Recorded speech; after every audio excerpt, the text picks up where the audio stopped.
So have you been out hiking yet? Well, maybe if you have been out hiking, you've probably collected a plant. And what do you do with that plant afterwards?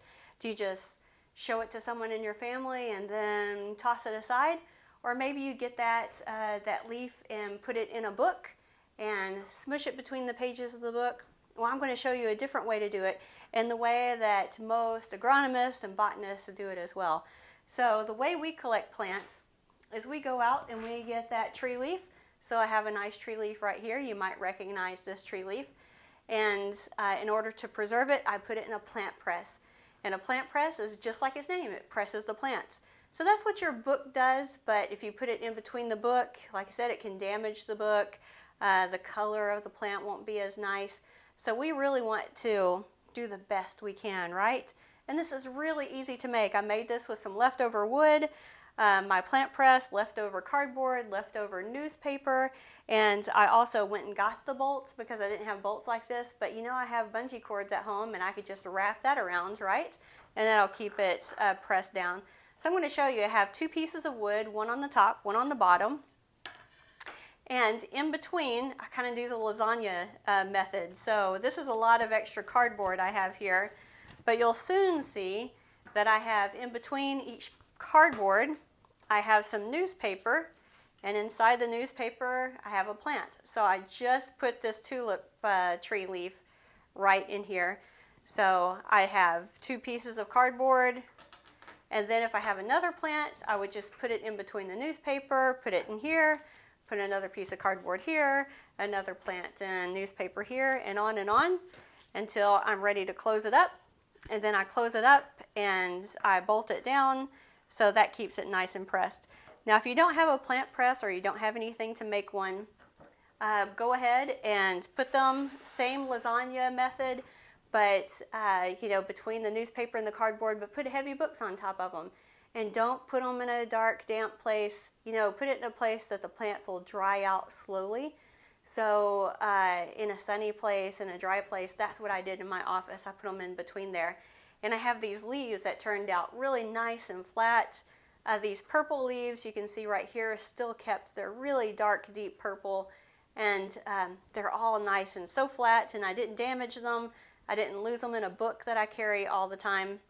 So that's really nice. And I can use over my newspaper if I wanted to use my newspaper. So now that you have these plants, what do you do with them?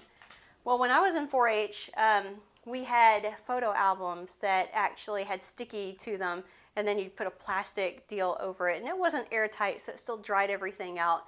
So I put them in a plant press, and then to save them, I put them in that big photo album. I don't know if they sell those anymore, but the way professionals do it is they get a piece of paper, and then they get a mixture of school glue. I have some school glue here and some water, and I've already mixed them up. And I want it to be still thin. It's not drizzling off of here, but you can see it's a little bit thicker than regular glue.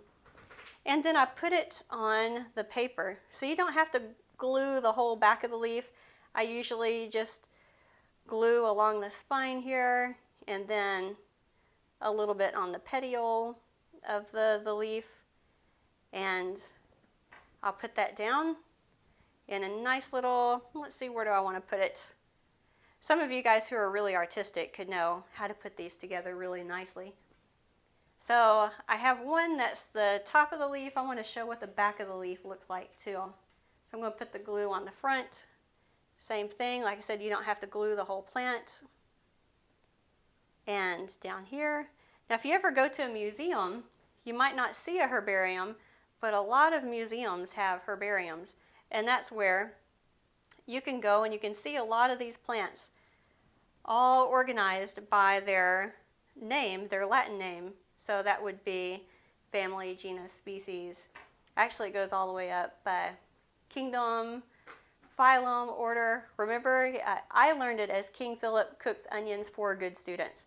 So you might have learned it using a different memorization skill there, but you'll see a herbarium in there, and they're great because sometimes you get a book and you go, what plant is this? And this isn't the greatest picture or the greatest explanation. So you can go to a herbarium and actually see a pressed leaf, and see if the leaf or the stem is hairy, see if it's got serrated or smooth edges. You can see what the seed pods look like. So it's a great thing to have a herbarium. And actually, when I was in college, I got to work in a museum's herbarium. And I did this all day long. I'd get lots of plants out of the plant press, and then I would put them nicely on a piece of paper.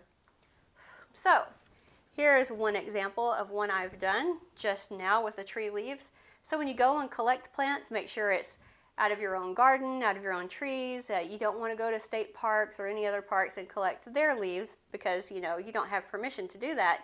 But if a neighbor gives you permission or someone you're at their house, go ahead and do that. I saw some leaves that were dropped on the ground outside in our garden, and so it was easy to pick up those leaves that had already dropped on the ground. But you can tell if you fern leaf makes a great thing to show off. Some of the flowers, I don't know if you can see this, but nice purple still on those flowers.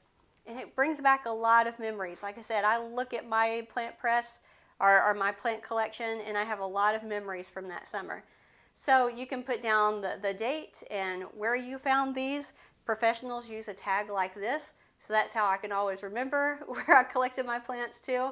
And you put down their genus and species, their common name, the location, and who identified it.